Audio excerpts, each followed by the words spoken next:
So let me start with an apology.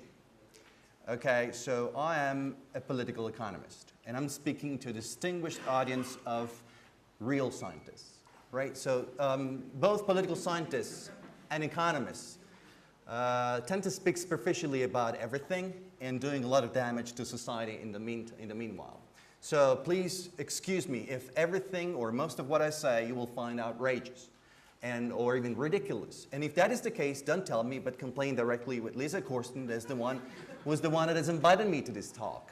Okay, so as Professor Corsten said, I direct a center that studies governance innovation. So we try to think out of the box, to sort of envisage potential developments for the future, things that have to do with how we govern ourselves, with how we take decisions, okay? Because the food industry, the food system is embedded in a governance structure, right? So we affect it every day by taking decisions, by enacting policies, and so on and so forth, including our distinguished friend from government, right? So we are continuously affecting this process of feeding ourselves. There is very little natural to it, like it's about decisions that we take every day.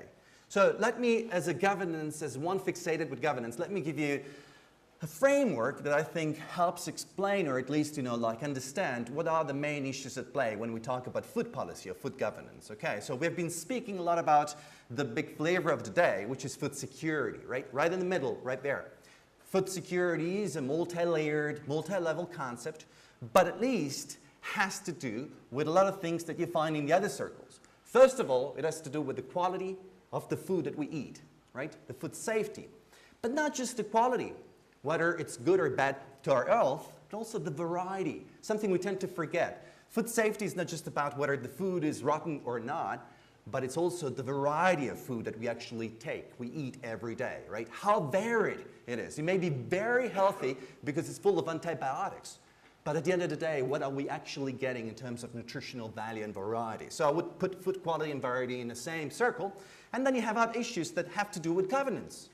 Access to food. There may be plenty of food, but it's just behind the wall, and we cannot get access to it. It gets exported to Europe from Africa, or from Europe to other parts of the world, and you can get access to it. So like a lot of people do not get access to food, even when it's there.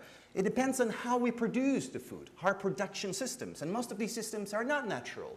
They're decided by policymakers, technocrats, and so on and so forth. So we affect the way in which we produce food.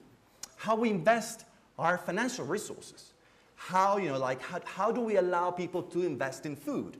If you allow speculators to invest in food, then one day in 2008 you wake up and food prices are going up, and you think it's because of some God's law, but it's not. Just because speculators decided to move a lot of money away from other areas of investment to put it into food, and then when they do that, food prices tend to go up. Or resources in general, how we use our natural resources, how we use our water, how we use our land, how we use undersoil resources, and so on and so forth. All of these have an impact on food security and have to do with governance, with decisions that we take. And then you have basically, if you look in the current debate on food, or in food sovereignty, food security, you can distinguish different axes. The extremes are centralized systems of production to decentralized systems of production, or those who see food as a commodity. We've been speaking about market forces. I mean, nowadays we understand food as anything else that can be marketed, right? Most of us, believe food is just like, clothing or computers, something that you actually have to trade on the market, and you see it as a commodity. And those who argue that food, because of its special nature, is something different. It's something we should see as a right or as a common resource, okay?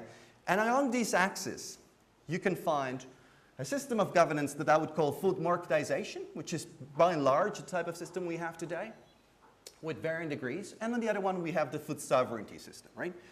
So the difference between these two is that the food sovereignty system is just about deciding what we eat. It's about considering food a type of right that you cannot alienate from yourself. So as a society, you have to control it. You have to be able to decide how to produce it, how to share it, how to trade it, and what to eat eventually. So it's on the right side, on the human rights side, food is a right end of the spectrum, On the other hand, like the system of centralized food marketization sees food as a commodity, just like anything else.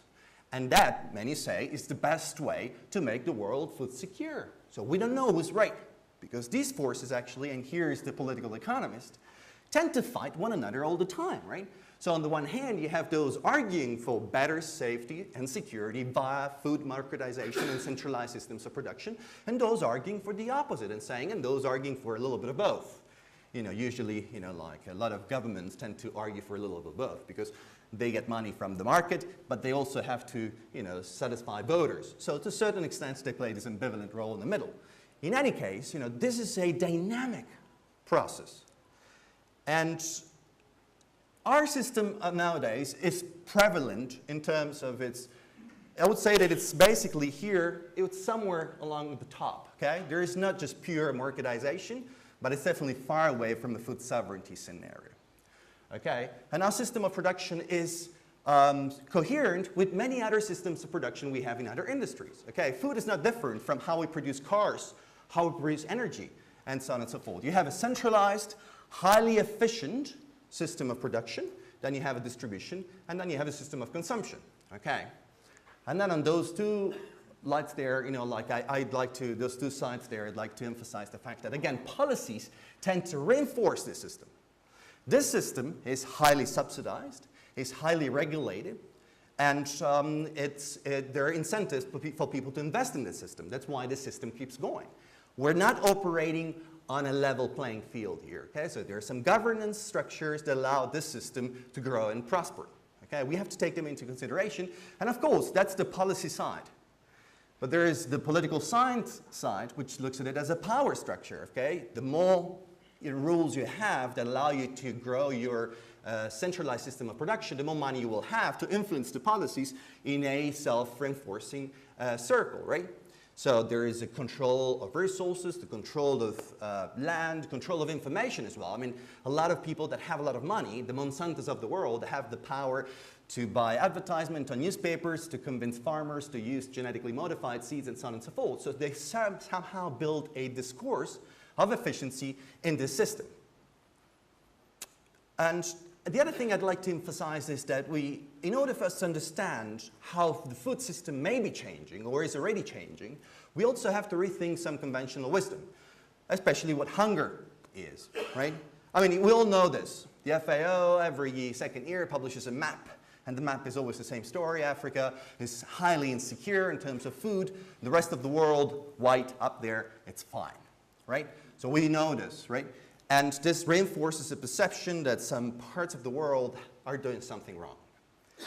But look at this. This is a notorious map of the US. Okay, I'm taking the US because it's the largest economy in the world still. We believe it's still the largest one. I haven't checked this morning, but up until yesterday, it was still the largest one. So look at this. This is a map of food insecurity in the US. Okay, the darker, the worse the food insecurity is at the household level, okay? So it's a significant issue within the largest economy in the world. Food deserts nowadays are a significant and prevalent growing phenomenon in the US. Places where you cannot get healthy food, even if you're a billionaire. It simply doesn't exist. It's not distributed because it's normally not profitable. Look at this map. This is a map of food deserts in the US, okay? So these are places where you cannot get healthy food in the largest economy in the world. And look at this. They look very much like the same, right? But that's a map of obesity in the US. So somehow, this tells us that the system is somehow so skewed that the uneven distribution of food within the same areas, we're talking about a sovereign country, okay, within the same areas, is so skewed that you may actually have very unhealthy food, very significant number of people that don't get access to food, and like a few miles away, a significant amount of people that get too much access to too much food, which is of very bad quality, right? So this is the type of system, maybe the US may be an extreme case. A lot of you, those of you living in Europe, may say, well, but the US is always extreme, we're better, but tends to become a phenomenon all over the world because this is how the centralized system operates.